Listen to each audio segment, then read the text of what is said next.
तर आज आम्ही या महाराष्ट्राची उपराजधानी म्हणजे नागपूर या ठिकाणी बच्चू कडू यांच्या मोर्चामध्ये आलेलो आहोत। अनेक शेतकऱ्यांचे देखील आपण संवाद जे आपण कव्हरेज देखील केलेले आहे। आता आम्ही ग्रामपंचायतच्या काही जे सदस्य असो किंवा कर्मचारी आहेत त्यांच्यासोबत संवाद साधूया। त्यांचे काही प्रमुख मागण्या त्यांच्यासोबत नमस्कार मंडळी, मी बाळू धारणे, महाराष्ट्र राज्य ग्रामपंचायत कर्मचारी युनियन जिल्हा शाखा चंद्रपूर यांची जी पंचायत शाखा आमच्या संघटनेचे राज्याध्यक्ष श्री माननीय बच्चूभाऊ कडू हे राज्याचे राज्याध्यक्ष आहे आणि गिरीशभाऊ दाभाडकर हे सरचिटणीस आहे। आमच्या ग्रामपंचायत कर्मचाऱ्यांच्या मागण्या अशा आहेत की ग्रामपंचायत कर्मचारी यांच्यावर शासनाने वसुलीची जी अट लादलेली आहे ती अट 100% शिथिल झाली पाहिजे। आणि ग्रामपंचायत एक सांगा, ही अट म्हणजे का बरं रद्द करण्यात आली, काय कारण आहे नेमकं? कारण की ग्रामपंचायत कर्मचाऱ्यावर कसल्याही प्रकारचा वसुलीचा हे नसताना हा वसुली जमा करणे हे सरपंच, ग्रामपंचायत पदाधिकारी, ग्रामसेवक यांच्यावर असून ती ग्रामपंचायत कर्मचाऱ्यावर सुद्धा लादलेली आहे। त्यामुळे ग्रामपंचायत कर्मचाऱ्याचे वेतन 10%, 20%, 25%, 50%, 75%, 90% अशा प्रमाणे वेतन होतो। हा ग्रामपंचायत कर्मचाऱ्याचं वेतन हा वसुलीची अट असल्यामुळे 100% होत नाही। यामागे जो शासनाने जी लादलेली जी वसुलीची अट आहे ती परिपूर्णपणे किती टक्के वसुली होत असते म्हणजे तसं खेड्या भागामध्ये ग्रामपंचायत हे पूर्णपणे सक्रिय राहत नाही, त्यामुळे ग्रामपंचायतची वसुली ही 50% पर्यंत पोहोचतो। परंतु ग्रामपंचायत कर्मचाऱ्याचा 50% वेतन होतं, परंतु उर्वरित जो पगार आहे ही देण्यास ग्रामपंचायत तयार राहत नाही। त्याच्यामुळे सरकारला आमची एवढी विनंती आहे की ग्रामपंचायत कर्मचाऱ्याला लादलेली जी वसुलीची अट आहे ही 100% शिथिल करण्यात यावी आणि ग्रामपंचायत कर्मचाऱ्याला वसुली शासनाने करावी। वसुली ही शासनाच्याच माणसाला करायला लावायची आहे। कारण जसं ग्रामपंचायतला सचिव जेव्हा हे वसुली करते तर तेव्हा तुमची काही गावकऱ्यांसोबत नाराजगी देखील तयार होत असते का? खूप मेहनत घ्यायला लागते, पण कधी वसुली झाली नाही तर म्हणजे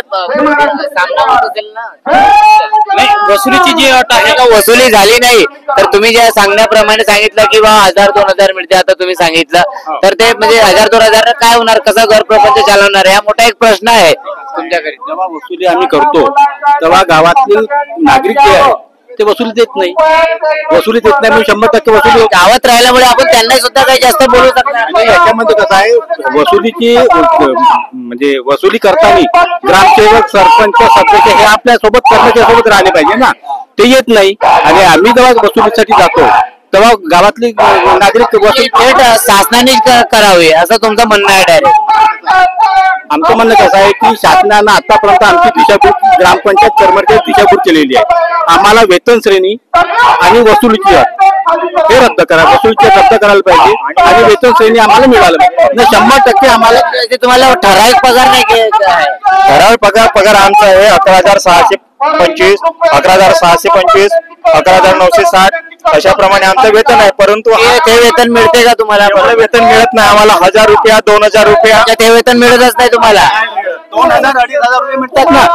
जेव्हा 12,000 रुपये किंवा 11,000 रुपये आम्हाला पेमेंट आहे तर आम्हाला शासनाकडून 2,000 रुपये देते, फक्त 75% ग्रामपंचायत देत नाही। ही समस्या पूर्ण राज्यात आहे, आपल्या पूर्ण महाराष्ट्र राज्यामध्ये 60,000 कर्मचारी आम्ही आहोत। त्या 60,000 कर्मचाऱ्याचे आम्हाला एकच मागणी आहे, वसुलीची अट आणि दुसरी गोष्ट वेतन श्रेणी, आमची एकच मागणी आहे। या मुद्द्यावरती कधीतरी आपण शासनासोबत बोललं तर काय उत्तर आलं होतं याच्या आधी? याच्यामध्ये आम्हाला फक्त आश्वासन दिलेलं आहे की तुमचे अमका करू, तमका करू, धमका करू। कुठल्या मंत्र्यांकडे आपण गेले होते याविषयी? अजितदादा पवार साहेबांकडे गेले, गोरे साहेबांकडे गेले, परंतु त्यांनी आम्हाला फक्त आश्वासन देतात आम्ही अमका करू, तमका करू। परंतु आमचा आता ठाम निश्चय घेतलेला आहे ग्रामपंचायत कर्मचारी यांनी की ग्रामपंचायत कर्मचाऱ्याला लादलेली जी वसुलीची अट आहे हे 100% शिथिल झाली पाहिजे आणि ग्रामपंचायत कर्मचाऱ्याला वेतन श्रेणी ही लागू झाली पाहिजे. तुम्ही महाराष्ट्रातून एकंदरीत किती जिल्ह्यातून म्हणजे इथे आलेले आहे? आम्ही ऑल महाराष्ट्रातून 36 जिल्ह्यामधून इथे ग्रामपंचायत कर्मचारी उपस्थित झालेले आहेत. तुम्ही त्या भागाला जर चंद्रपूर भाग म्हटलं तर सुधीर मुनगंटीवार आहे, विजय वडेट्टीवार आहे, यांच्याकडे हा प्रश्न मांडला का? आम्ही सगळ्यांकडे प्रश्न मांडला, परंतु आमचा जो प्रश्न उचलला असं विधानसभेत उचलला असेल ना कुठल्या तरी आमदारांनी? विधानसभेला फक्त बच्चूभाऊ कडू यांनीच उचललेला आमचा प्रश्न. यावरती शासनाने याचे कुठलं पाऊल उचललं? अजून कुठलंही पाऊल घेतलेलं नाही. शासनाला आमची एवढी विनंती आहे की ग्रामपंचायत कर्मचाऱ्यावर लादलेली जी वसुलीची अट आहे ही 100% शिथिल झाली पाहिजे आणि ग्रामपंचायत कर्मचाऱ्याला वेतन श्रेणी मिळाली पाहिजे.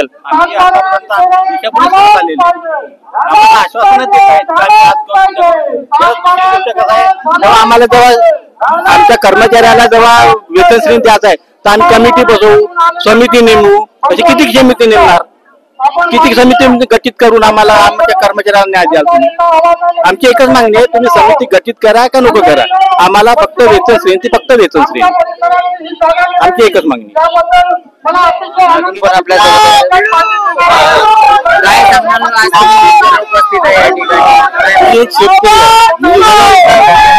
एक पक्षाचा अधिकारी हा मूळतः शेतकरी असल्यामुळे मी या आंदोलनात सहभागी होण्याकरता आलेलो आहे.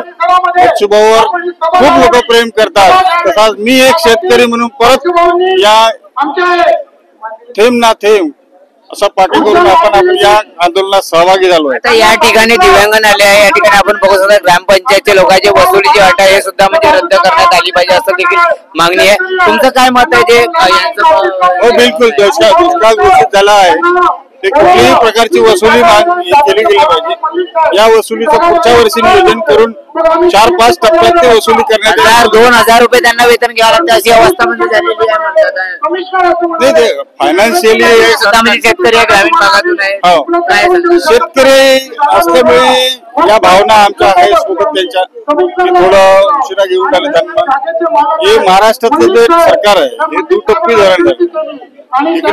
दादा सरकार तर म्हणते की आम्ही शेतकऱ्यांच्या पाठीशी आहे. बिलकुल नाही आहे पाठीशी. हे बघा सरकार आहे, हे चिवत्या बनवते आपल्याला शेतकऱ्यांना सर्वांना. आता काय बोलले होते निवडणुकीच्या आधी? 1 वर्ष झालंय, 1 वर्ष आधी बोलले होते की सातबारा कोरं करून तुमच्या सरकारला बरोबर देऊ. केलं का? नाही केलं. हे आंदोलन बच्चूभाऊंना उभं करावं लागलं. शेतकरी त्यांच्या सोबत आहे आणि हे आंदोलन जोपर्यंत कर्जमाफी होणार नाही, हे अपंगाचे सगळे प्रश्न सुटणार नाही, तोपर्यंत हे आंदोलन चालूच ठेवावं असं आमचं म्हणणं आहे. आम्ही काही कास्तकारांच्या बांधावरती जाऊन कव्हरेज, जेव्हा बातमी आम्ही कव्हरेज केली, काही कास्तकारांच्या म्हणजे असं देखील म्हणणं पडलेलं आहे की सरकारने जे वीज माफी देतात, तुम्ही वीज माफी न देता आम्हाला हमी भाव व्यवस्थित द्या, आम्ही कशाला भीक मागणार असं बोलतात. आम्ही आमच्या सरकारला सगळ्यात भीक नको, आम्हा घामाचे धाव. आम्ही काय म्हणतो, आमच्या शेतीला भाव आम्हाला आमच्या हक्काचा भाव द्या. आम्ही 2021 ला 12,000 रुपये क्विंटल भाव केला असेल कापसाचा. आता 12,000 रुपये आहे का? आजची कंडिशन काय आहे? काय भाव? आज 8,000 रुपये. MSP 8,000 म्हणतो, पण मार्केटमध्ये 7-7,500 पर्यंत कापूस खपतोय. ही परिस्थिती का आली? या उदासीन शासनाच्या धोरणामुळे झाली ना. समजा इम्पोर्ट केला नसता कापूस तर आपल्या भारतातला कापसाचा दर हा 10,000 ते 12,000 रुपये क्विंटल राहिला असता. हे साधं बाहेरून इम्पोर्ट केल्यामुळे आपला कापसाचा दर घेतला. आज 7,000ला कापूस विकावा लागतो आपल्याला, 3,000ला 4,000ला सोयाबीन विकावं लागते. काही सोय लागत नाही अशी परिस्थिती शेतकऱ्याची. कास्तकार जो आहे खूप संकटात आहे असं देखील या ठिकाणी कास्तकारांनी बोललेले आहे. ग्राम आणि समाचार करिता मी श्याम देशकर, नागपूर.